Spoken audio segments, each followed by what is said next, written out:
Thank you for joining us tonight at 6. I'm Horbackwicz. Tonight, a Morrilton man is behind bars after police say he threatened to shoot up an Arkansas school on Friday. 25-year-old Nicholas Lemley was arrested in Springdale. Police say they got a report that Lemley posted on Snapchat about wanting to, quote, shoot up this school while near a junior high school. Lemley admitted to making the post, but says he was quoting a rapper. He also stated that he, quote, always says stupid stuff like that. He is facing one charge of threatening to commit an act of mass violence on school property. And Conway police have made the second arrest in a double homicide dating back to January. CPD arresting Tracy Patton Jr. after he was on the run for more than 8 months. He's connected with 2 killings on the 1800 block of Lucille Street back on January 21st. Patton is the second arrest. The first, Deshaun Jordan, was arrested just days after the killings. Both Jordan and Patton face 2 counts of capital murder. Meanwhile, today in Little Rock, a group is working to help rehabilitate people who used to be in jail. The Central Arkansas Re-Entry Coalition hosted their Rights After Wrongs event with the city. This is strictly for mostly justice-impacted individuals, people that have been to prison, jail, have barriers. We're here today to assist with any resources needed to help you be successful. Dozens of businesses and groups were out to help today, making it a one-stop shop for information on everything from record sealings to just getting a driver's license. We've got 2 judges that are running leniency court. We have the Central Arkansas Legal Services here who are doing expungement. We have the Harold Flowers Law Society here who's also providing legal advice. Pharmacies and employment groups were also out at today's event. The coalition offers similar programming to today's event every day at their offices.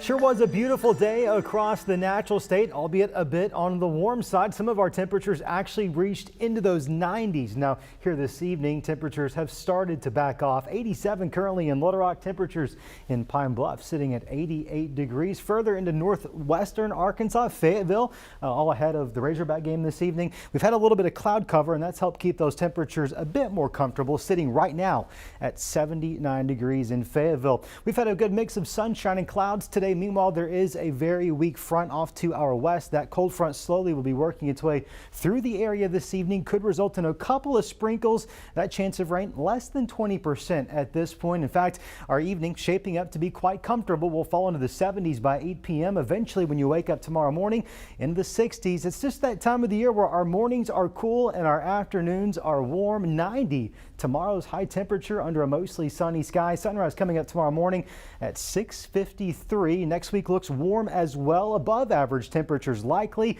Unfortunately, only slight rain chances, which will continue to create worsening drought issues. We'll talk about that and more coming up in your 7-day forecast.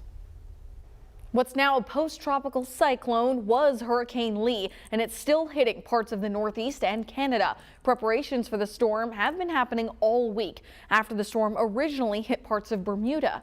Nearly 100,000 people are without power tonight, with that number reaching over 200,000 at its peak after the storm made landfall. At this point, we are hopeful we will have all outages resolved within the next 72 hours. And that, of course, depends on when the winds end at these speeds. But we do have more than 100 crews working, as well as all the support staff that's needed to support them. States of emergency have already been declared in Maine and Massachusetts. It's game day, and the Razorbacks are taking on the BYU Cougars tonight in Fayetteville. Kickoff is set for just under a half hour from now, and our very own Sierra Clark is live at the stadium ahead of today's matchup. Sierra? Yeah, that's right. We are moments away from Arkansas taking on BYU, and this is the last game before the Hogs enter SEC play.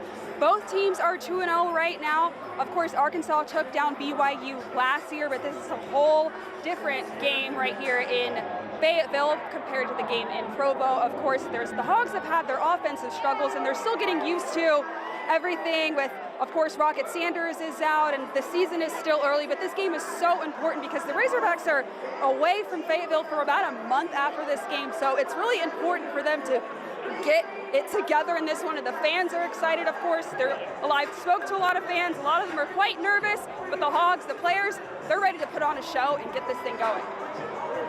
We playing the Hogs, you know what I'm saying? We go out and play to our standard and really not focus on the opponent. We'll have a good game. We'll dominate these guys. And then just to get in front of the Razorback crowd, you know, just the atmosphere and the, you know, just the energy that they bring, I just know, man, it's going to be a great Saturday. It starts in the workouts and practice. And that's right, a great Saturday. Hopefully it will be, and after our newscast at 10, we have our Hog Zone show where we will bring you full highlights and some post-game reactions. So make sure to stay tuned for that at roughly about 10:30. So you don't want to miss it, of course. And hopefully the Razorbacks pull off a win, and we have some fun stuff to tell you about. Reporting in Fayetteville, Sierra Clark, THV 11 Sports.